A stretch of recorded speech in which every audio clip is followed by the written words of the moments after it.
Hello everyone, if you're new here, my name is Hana and today I'll be sharing about my experience learning the violin as an adult without any musical background.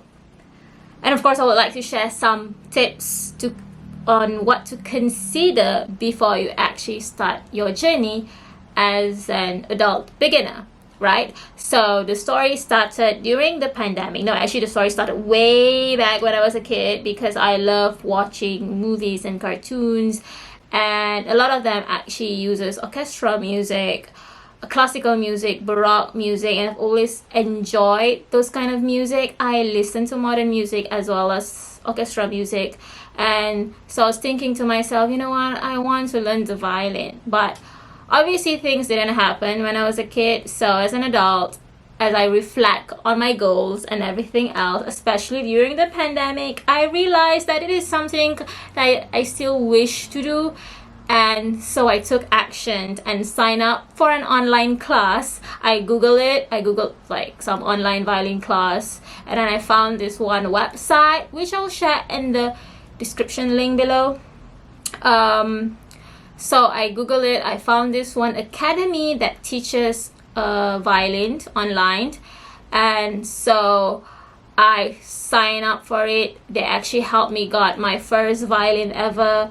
They actually helped me got the book over here, and they also, assigned a teacher for me.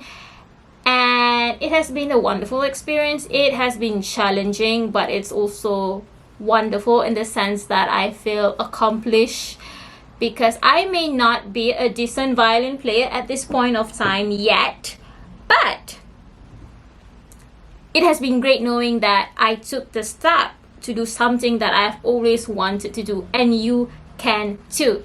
So a little bit of background.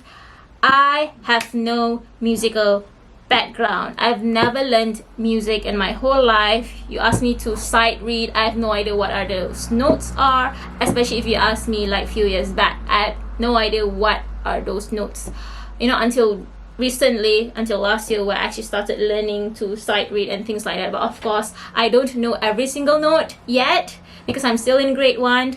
So yeah, I actually have classes in the morning every Saturday morning at 8:30 a.m. Yes, 8:30 a.m. every Saturday morning. It's an online class. It's through Skype. My teacher is really lovely. She's very patient. It has been more than a year, me learning violin as an adult, and my progress has been very slow, but she's very, very patient. Obviously, there's a lot of commitment needed for me to reach the level of, decent violin player who can actually play a small piece like smoothly. Yeah, obviously there's a lot of commitment needed, and I've yet to reach that level of commitment where I can practice every single day.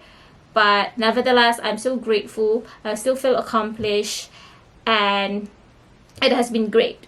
Alright, so tips or things to consider before you actually start your violin journey. Number 1, cost. Obviously, cost is an important thing, but do not worry. When you are a beginner, you don't have to opt for the more expensive violins. You can just go with the normal ones, the student grade violin. Obviously, the quality is different, but it's good enough for you to start learning, for you to test whether you actually want to pursue this seriously, in the sense that you want to actually attend classes until the next few years. It's good enough. It cost me $300, 300 Malaysian ringgit. Please convert it to US dollars yourself. So obviously when you buy the violin, it comes with a bow, that little long bow. So that's how you could play the violin. And also it comes with a shoulder rest, I think. I don't remember whether I got my shoulder rest myself or it's together with a package. I also got my music book. This is my grade 1 book. Yeah, it's called Strictly Strings, A Comprehensive String Method by Jacqueline, Dylan, James, and John, right? So right now I'm on my grade 1 book. I'm on page, I'm actually on page 24, but right now I'm practicing page 21 because I have a face-to-face performance next month, which is really nerve-wracking because I am still not a decent violin player, but I'm sure I can do it if I practice enough. So, cost of the violin. Second, cost of servicing. You need to service your violin from time to time. You need to change your strings when you need to change your strings. Full disclosure, I haven't changed my strings since I first got my violin. I should change it, actually. I should, because my teacher did ask me to go and change it, but not yet. But I will soon, right?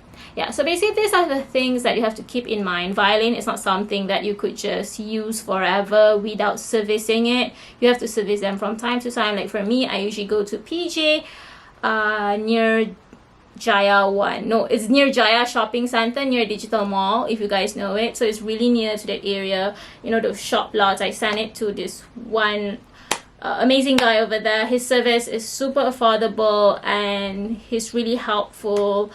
And I'm grateful to have him, you know, to service my violin whenever he can. And yeah, cost of violin, cost of service for you to service your violin. And what else?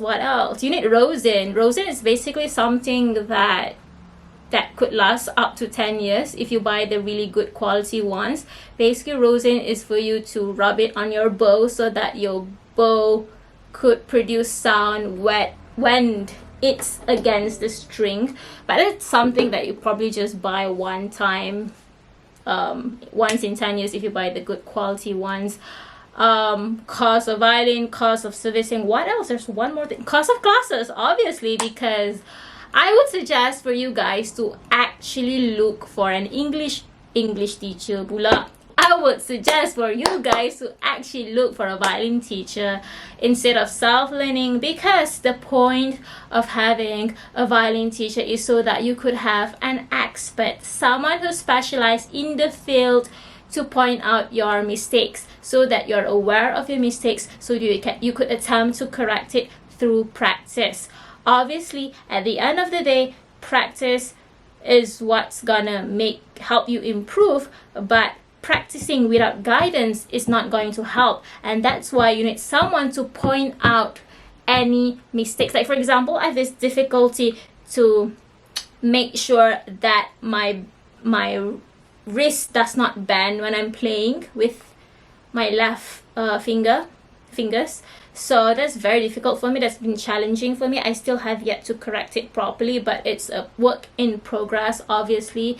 And so these are things that I need to keep in mind. And I know that because my teacher pointed out to me. Obviously, you could self-learn, but you need guidance, because obviously there's a lot of resources out there on the internet, and it's going to be difficult for you to actually identify your own mistakes, especially when obviously you don't have the knowledge for it, right? Yeah.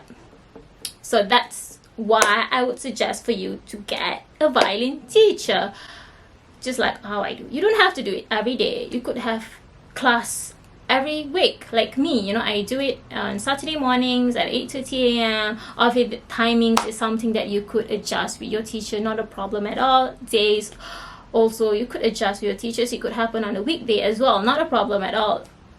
At the end of the day, it's all about communication and scheduling and things like that, right? Okay, so we have the cost of violins, cost of service, cost of classes, and of course, the most important ones.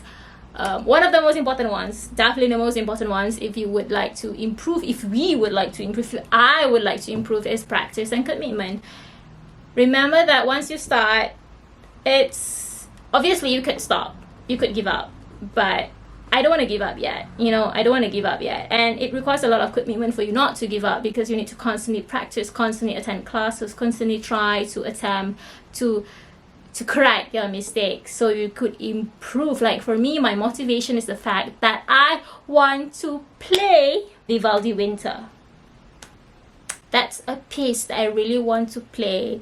Obviously, Paganini also comes to mind, but let's be realistic. We will start with Vivaldi first, okay?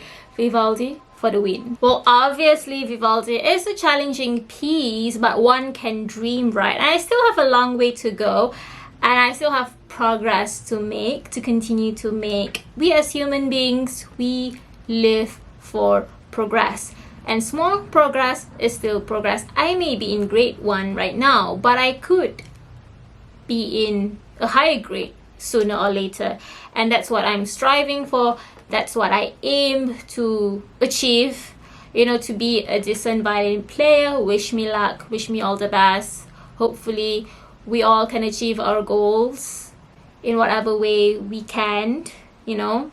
Like, obviously I have to continue practice and things like that, but it's something that I need to, you know, continue doing, you know, in order to continue making that progress. So I hope the tips that I share with you, actually they're not tips, they're more like things to consider before starting your violin journey as an adult with no musical background, and I hope you find them useful. If you have any questions to us, please feel free to drop it in the comment section below. Don't forget to hit subscribe and like and comment anything, because anything that is actually related and relevant to the video, obviously, because obviously sis wants to boost sis punya algorithm. So like, yeah, so thank you very much and see you next time.